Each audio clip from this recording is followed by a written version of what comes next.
लेकिन मैं नवाज शरीफ को जानता हूं कि सारी जिंदगी इसने रिश्वतें दे दे के, इसने लोगों को खरीद के, धमका के, डरा के, माफिया स्टाइल, जो जस्टिस खोसा ने कहा था सिसिलियन माफिया, ये माफिया ऑपरेशन होता है। जो जज को करना टेपें बना लिया उनके ऊपर, कभी टेप रिलीज कर दी, कभी फैमिली पे अटैक कर दिया, पॉलिटिशियन ही पसंद तो ऊपर से जहाज से तस्वीरें नंगी फेंक दी, जो किताब लिखवा दी किसी के ऊपर। ये वो लोग हैं, माफियाज हैं, ये वो लोग, इनका इंटरेस्ट पाकिस्तान के साथ नहीं है।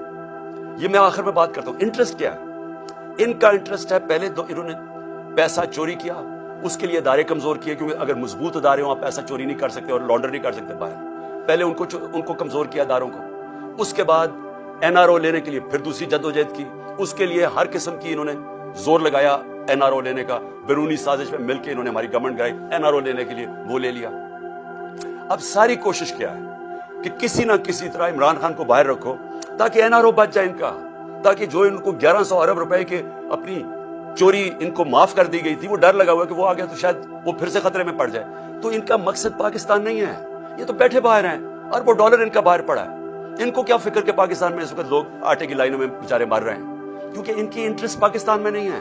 इनकी फॉरेन पॉलिसी वो है जो इनका पैसा बचा सकती है, वो पाकिस्तान के लोगों की, अवाम के मफादात की हिफाजत नहीं करेगी। ये कुछ भी कर सकते हैं अपने पैसे बचाने के लिए। तो आज पाकिस्तानी कौम में आप सबको कहता हूं, ये वो वक्त है कि आपने अगर इस मुल्क के आइन और कानून के साथ आप ना खड़े हुए तो ये जिस तरफ मुल्क को लेके जा रहे हैं वो मुल्क रहने के काबिल नहीं रह जाएगा। वो डाकू, ये ताकतवर ऊपर बैठ के मुल्क के ऊपर फैसले करेंगे कि कौन सा कानून इन्होंने मानना या नहीं मानना। तो मैं आप सबसे उम्मीद रखता हूं कि आप तैयार रहो, अपने आइन और कानून की हिफाजत करने के लिए आपको सबको तैयार होना चाहिए।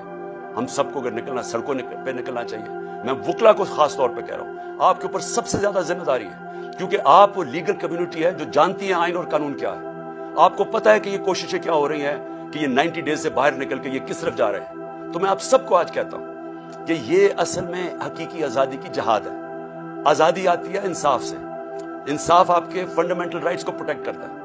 इस वक्त कोई फंडामेंटल राइट्स पाकिस्तान में नहीं है। ये जो 3100 हमारे वर्कर्स पकड़े हैं, ये किसी भी जमहूरी मुल्क में नहीं हो सकता कि आप पकड़ के उनको अगवा करके जेलों में डाल लें, क्योंकि फंडामेंटल राइट्स की वायलेशन हो रही है। तो एक दफा ये जिस तरफ निकल गए, यहां मुझे अफसोस ये है कि वो पाकिस्तान के अंदर कोई भी सेफ नहीं रहेगा, किसी को भी कानून उसकी हिफाजत नहीं करेगा। शुक्रिया। पाकिस्तान जिंदाबाद।